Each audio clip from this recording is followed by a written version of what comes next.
رب العالمين والصلاة والسلام على سيد الأنبياء وسيد المرسلين وعلى آله وصحبه أجمعين. Muhterem Müslüman doğrular, Esselamu Aleyküm ve Rahmetullahi ve Berekatuhu.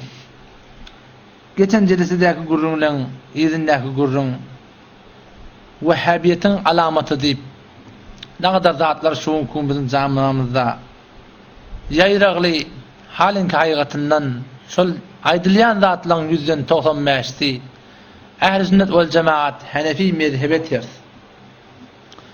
Şu bir aqide-i keşarada, şu bizim aqidamız Vehhabiler min kabul ettiyen nedir deyip tebliğ ediliye ruhlan şunye uğurluk gelmekligi.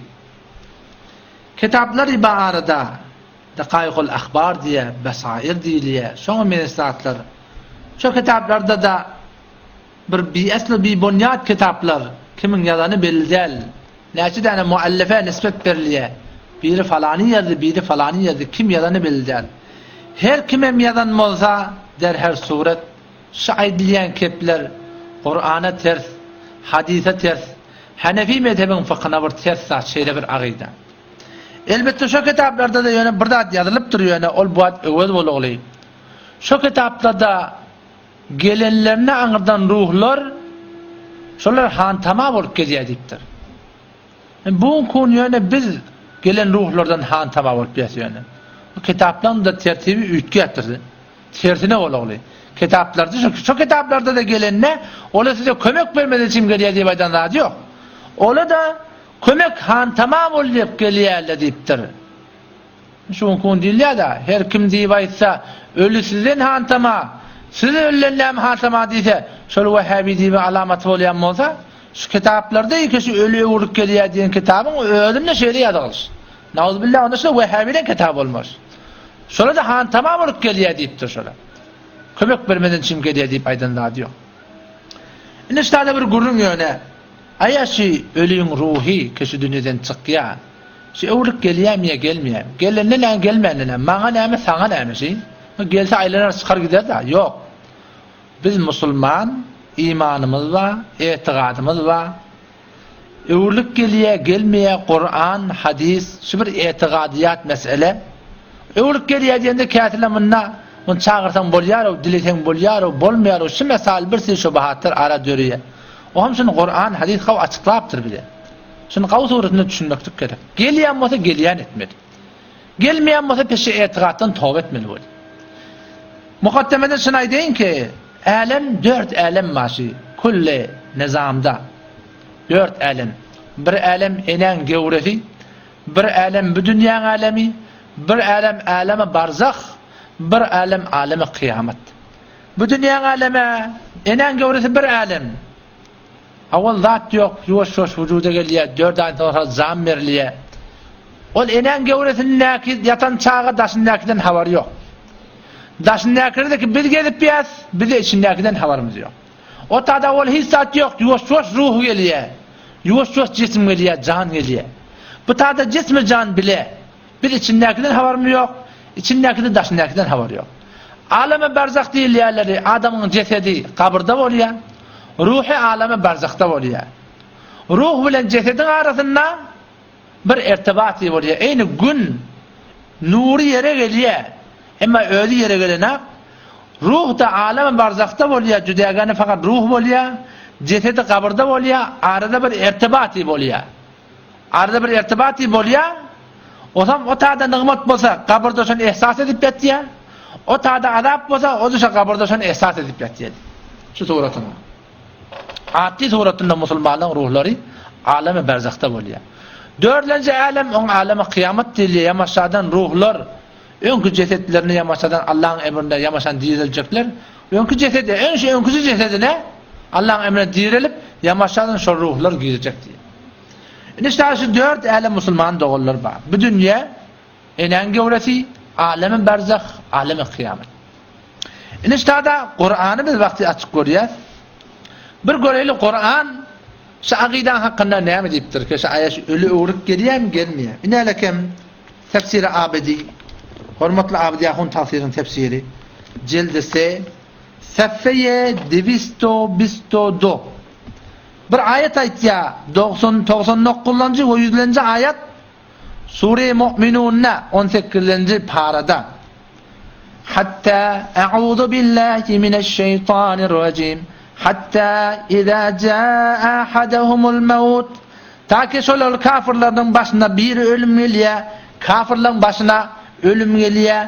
Qala rabbirji'un. Ol kafir näme diýip aýtýar? Ya Allah, men öwrüýdüm, men dünýäge garşy gitjek. Nämeden çygyp gitjek? La'alli a'malu salihan fima taraktu kalla. Tamen gawyş edeyin. Ne kadar gawüşler var? Namaz, iman awal baştan. İslam, Kur'an, namaz, cemaat. Ne kadar gawzatlar var? Men şolary gideyin, edeyin. Ya Allah, iýer men iýdime diýip aýtýar diýe. Kella diýe Allah Taala. Hergiz boljak zat diýe. İnneha kelimetun huve qailuha diýe. Bu aýtýan kefi dawy diýe. Öwürjek diýip aýtýar diýe. Bir etinayı bilen keplenýär. İnneha kelimetun huve qailuha. Aýtýan kefi men diýe, öwürjek diýip aýtýar diýe. Ve min waraihim barzahun ila yawmi yub'asun. Taşlar gördün gopyança, öldü gitti, tamam boldy. Alem barzakta ta kıyamet yamasadan gopyança şu taada arada bir kalın perde var. Öwürlük gelecek bolsalar başarmaýarlar diye. İnalekem hormatly abdiyahun taqdir şunu şuparam tefsirinde ahirine aýtýar. İnsan ölüp dünýäden gitse, dünýä bilen şonuň arasynda nihayetde muhkem divar bardır diye. Yani bedeni kabirde bolar, ruhi barzak diýen jaýda bolar diýipdir. İnalekem musulman dogullar, şu Kur'an'ın tefsiri şey. Kur'an şuna aýdypdy, vakti bir ölýär, olam ondan saram ýene ol gaýtjak bolýar, alemi barzakda bolýar. O şu taada ýatýar. O şondan ýene ol gaýtmaklyk diýen görüň şoňa ýok yani. Galyň bir perde bar, ona alemi barzak diýilýär. Perdeye barzak diýilýär. Gaýtjagam bolsa ejada ýok yani. Yine Sure-i Enbiya 95-nji ayetinde Allah Taala ve haramun ala qaryatin ahlaknaha annahum la yerci'un. Yani memnu. Kullen memnu ettik biz her bir milleti, her bir owany, her bir ýurdy dargatsak, şol öwürlüp iýdine gelmeliýän gurrun kullen memnu zatçy, boljak zat diýip aýtdy Allah Taala. Yine tefsir abedide inalekem Sure-i Zümer ayet 59-nda Allah Taala bir ýagdy aýtdy. Adamlarda Allah Taala iki wagty ölüm adamlardan wujudundan iki wagt can alınýar diýär Allah Taala. Biri öljek wagtynda, biri de yatan wagtynda. Öljek wagtynda can alınýar, yatan wagtynda adamın jany cehetden çykýar. Ýöne bir irtibaty bar, hayat edamı tapýar Allah Taala'nın emri bilen. İnne Allah Taala şunu düşündirýär. Allahu yetevaffel enfusa hine mevtiha. Allah Taala canlar alýar haçan awalqy hine mevtiha öljek wagtlarına velleti lem temut fi manamiha. Yine Allah Taala bir can alýan wagty bar, ol haçan uklap yatan wagtyna feyumsikullati qada alayha'l maut. Pes ol ölüp yatana, ol uklap yatan adamy ki on jany alındy. Eger on jany ve muhlati azaliyeten bolsa feyumsikullati pes on ruhu saklanýar diye. Haydi birinin ruhu qodiya qada alayha'l maut. Ol adamy ki şoňa ölüp we uklap bediýat jany alındy. Eger ölüm beli dünýeden gaýtmaly hukmedilen bolsa pes on jany saklanýar. Ve yursilul ukhra ila ajalin musamma. Ol bir keni wagty dolmapdyr, on ruhuny öwrläp ýene jesedini iýerlýär diye. İnne fi zalika la ayatin li kavmi yetefekkerun. Birçok kıyamata inanmaklykda şun hakynda, şuna her kim fikretse, ola qom bir nişanlar bar diýär Allah Taala. Indi wada ştada Allah Taala aýdypdy ki Allah Taala iki wagt can alýar. Yatjak wagtynda, ölen wagtynda. Wagty bir adam yatýar, Allah Taala şoň janyny alýar, ruh şoň jesedinden çykýar. Emma eger ölmelip hukmedilen bolsa, feyumsikullati Allah saklaýar şonu. Aya Allah'ın saklanyny Allah Taala'nın şeýle galmaly diýenini bir izni alqaýt başarar mı ya başarmar mı? Feyumsiku Allah ta saklaýar şonitdir. Allah'ın saklany ne yaparım izni çykyp gaýtmaly?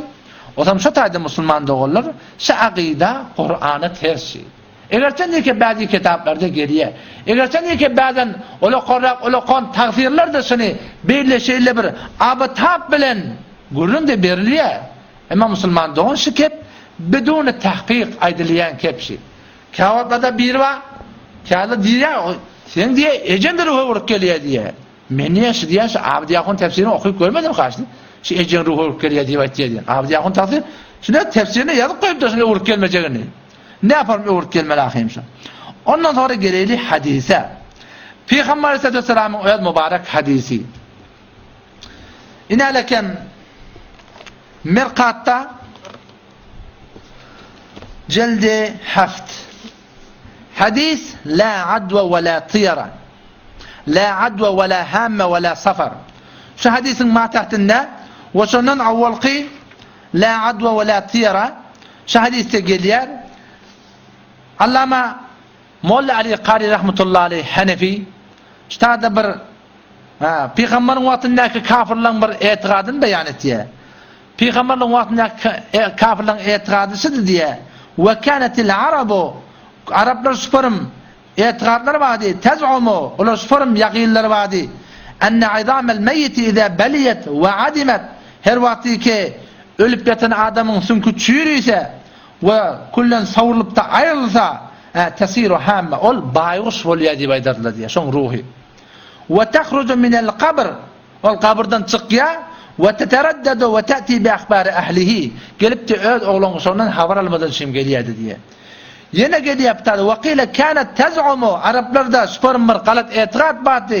Enne ruhal katil ellezî la yudriku bi se'rihi. Ol bir adamı ki ol öldürülüptür. Öz katilinin kimliğini bilmeyen ya. Gelip de varahim kafin ağında men katilim tabın deyip diye. Kıyırar diye. Fe in adreke bi se'rihi taret. Eğer katilin kimliğini bilmezse onu uçup gider diye yakın bayğuş diye. O zaman üstadım Molla Ali Qari rahmetullahi aleyh ne diye? Diye ki فأبتل صلى الله عليه وسلم هذا الاعتقاد. Şu itiqadi Peygamber Aleyhisselatü Vesselam batıl etti şimdi. Kâvete bir ayetinde hubbi Peygamber'in vaktindeki itiqad. Bu adı ne emrettiği var? Yok Müslüman doğun. Bizim aramızda da şu itiqad var. Şun kun bayğuş kıyırsa ya bilmeyen cirek öyün böğürüne kıyırasa ya başka bir kuşun mırsiyeti bir dadi öyün böğüründen çıkasa ecemin ruhu gelip duran olmalı. Kakamın ruhu gelip duran olmalı. Şayet sizin aranızda bolmasın ha. Ama biz öyle kulağımız bile eştiyen keplemiş. Başı Türkmençilikte. Ve şuna Peygamber Huda ve de ştada şu ruhun evru gelmekteğini. Çi zamanı cahiliyette olsun. Çi zamanında olsun Müslüman doğun. Fe'ebetele sallallahu aleyhi ve sellem hadil etiqad. Peygamber Aleyhisselatü Vesselam şu etiqadi kullen neşin batıl elam etti diye. O zaman şu taydan şunu bilgileri şahiden tövbe değil. Şu akide doğru akide değil şeyin hakikatinde. Kur'an-ı hadise Hanefi mezhebinin fıkhına ters açı. İnalekem Hanefi mezhebinin fıkhına Bezaziye cildi şiş seffe-i sisedi bisişinde geliyor. Men kâle inne ervâhil meşayih. Her kimi ki evliyalan, ulemalan, sulahalan, evliler ruhları hazır deyip aytsa, o adamın dininden çıkmakla mümkün diye. O ne mi deyip? Çünkü bu dururca Kur'an'a ters gelipti. Hadise ters gelipti. Peygamberin aydanına ters gelipti. İnalekem İmam Rabbani rahmetullahi aleyh cildesi seffeye mektube siyek seffeye 421 öz mektubatının birini aytiya ki ondan bir sorulya ölün adam nerede oluyor ne yaparım oluyor ne yazı oluyor ahirinde kan tevzihat verip şunu aytiya pes vatene mutevaffaye nevmi dünya babat diye ölün adam mutevaffaye nevmi dünya babat diye bir adam uqdaka ruhu çıkıyor ola şu dünyada oluyor ve muamele-i kebâûne mâ yen'ez muamele-i dünya başat uqlab betiğen bir alemler görüyorsun sen şu alemin manahim işlerini görüyorsun muamelen şu alemin muamelesi diye ve mutevaffaye mevti ola adamı ki ölünün sonra ol ba'de takribi beten ma'lûm fıkhud o intikal be ahiret nemudası ol geçiptir o dünyaya diye ve muamele-i o az muamelat-ı uhrevi geçti o muameleti kıyametin muameletini diye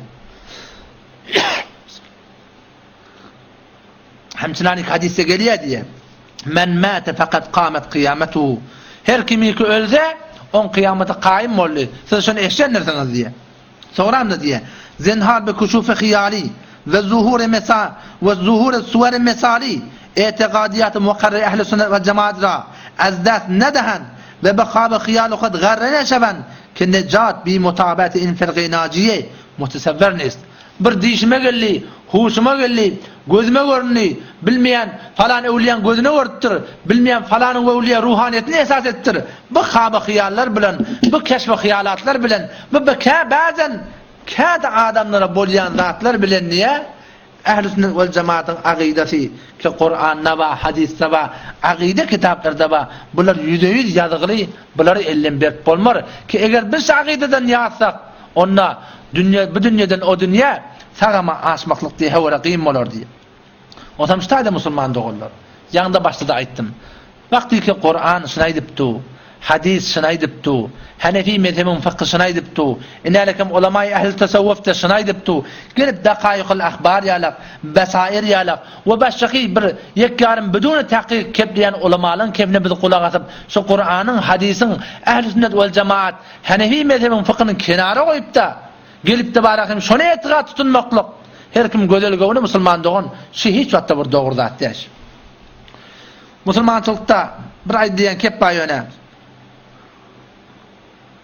O da şu ki, biz de diye doğru aytiyarsın diye. Biz de diye Allah Teala iyi vermeli ve Allah Teala iyi vermeyecek olsa gelip başarmaya. Biz de deyip aytiyaz Allah iyi veriyor. Allah Teala'nın izni iradesi bilen geliyor. Allah Teala şuna kudret veriyor. Yoksa gelip başarmaya deyip biz de şey deyip aytiyaz diye. Bir de hakikatinde şulardan ne diyeceğini bilem de. Vakti Kur'an aytiya gelmeye deyipti. Hadis aytiya gelmeye deyipti. Hanefi mezhebin fıkhı gelmeye deyipti. Şuların hemmeti bir yeri gelmeye deyipti. Gelip de bir tane biz öz yanımızdan özi gelse gelamali. Allah Teala izade verse bolya. Allah Teala var istese bolya. Allah Teala istese bolya. Allah'ın gurrun yok kim. Ama Huday Teala şu Kur'an'ı, hadisi, şu müştehidden keplerin bir de var ahim ki Kur'an hadisten çıkarıptırlar. Şunu bir de delil ediliptir. Delil han delil ahim.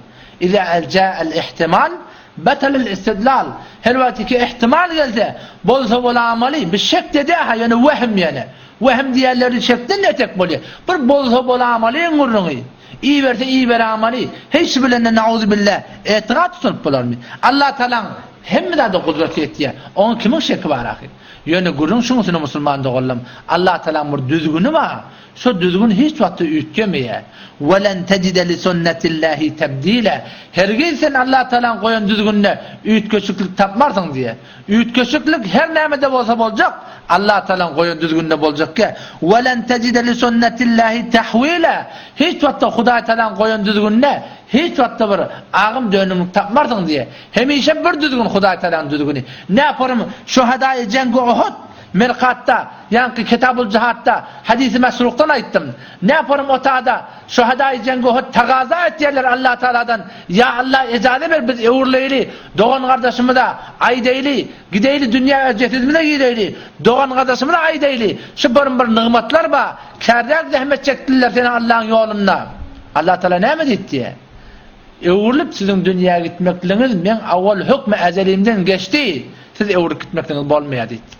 Yöne sizin hevasınıza göre men sizin tarafınızdan özüm haber vereyim deyip وَلَا تَحْسَبَنَّ الَّذ۪ينَ قُتِلُوا ف۪ي سَب۪يلِ اللّٰهِ اَمْوَاتًا بَلْ اَحْيَاءٌ عِنْدَ رَبِّهِمْ يُرْزَقُونَ Şöyle ayeti Allah Teala nazil etti diye. Siz gümen etmeyin o adamları ki Allah'ın yanına ölüp gittiler, onlar ölü gitti. Yok, belki onlar öz Rablarının yanına rızık yiyendir deyip ayetti diye.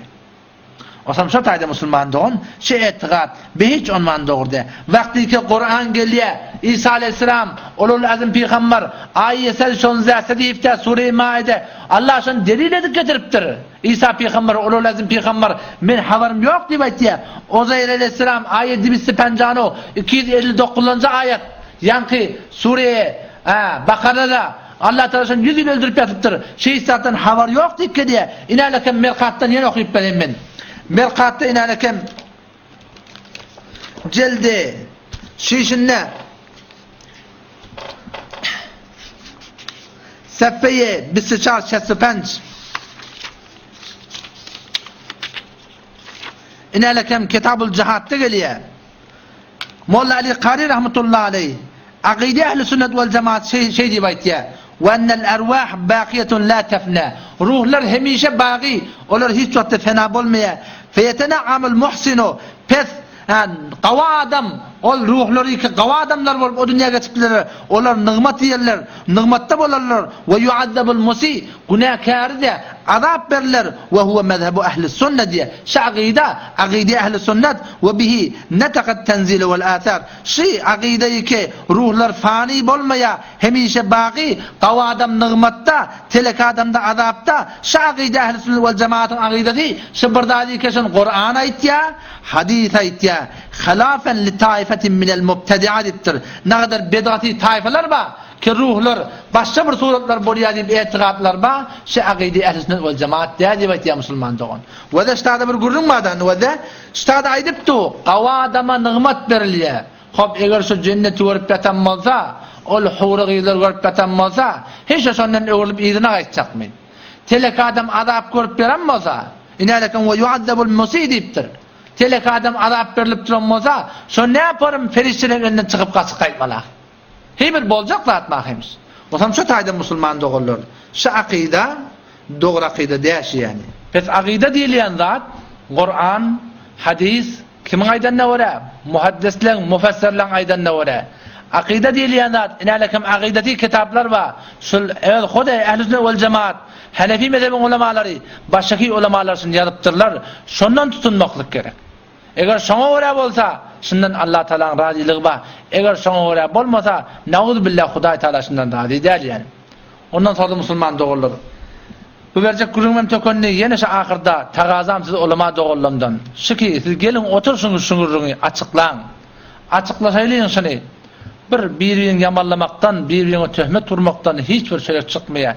Gelin otursun, bahsedin dostana, Kur'an'dan, hadisten, Hanefi mezhebinin fıkhından, usul ehli vel cemaate göre şu gurun açıklan, ulu ilvarahim bir şubur dogany giyden, şubur bir ihtilaftan, şubur bir betbini o betgumaniden inşallah taala biz nijat bereydi. Bir eger bagan hakyň ýerinde bolsak, haky tapmak niyetimiz bolsa, hakkı düşünmek niyetimiz olsa, hakkı düşündürmek niyetimiz olsa, biz vagan şibirlik mesuliyeti ilmimiz şunu taqaza etýär ki, geleyli biz şulardan hakkında vagan bir fikret şöyle. İnçe meyillap, şibirlik olana Vehhabi deyip, olana yene bir zat deyip, şundan musulman doğan bile hiçbir şey çıkanak. Ne dünyada, ne ahirette. Eğer sen evet almana anamın olsa, evet bilýän zadyňa etiqadın olsa, iki tarafta ulemalar var. İki tarafta alimler var, roşen fikir jawan oğullar var, düşünýän muallim we başga ferhengi, danışgahy we başga şporym, her kısım adamlar fahmide adamlar var. Gelin otursun şu gurun açıklan, ara bir daveri tayin edin. Nowatallan her kim keplesin. O doğrusu Kur'an'a ve sünnete ve ne yaparım? Mecmui Fıkhiye Türkmen Serhat'a barıp otursulya. O şotada qawli racihe ve fetva beril qaydiliye. O şon kabul edilye. Ya doğru da olsa reddedilye. Bu meselem şeyle musulman doğun. İnşallah ta ki umid bak Allah Teala bizden şey çekilen zahmeti kabul etsin. Ve dünya ahiretine abad olmaklarına sebep etsin. Vesselamu aleyküm ve rahmetullahi ve berekatuhu.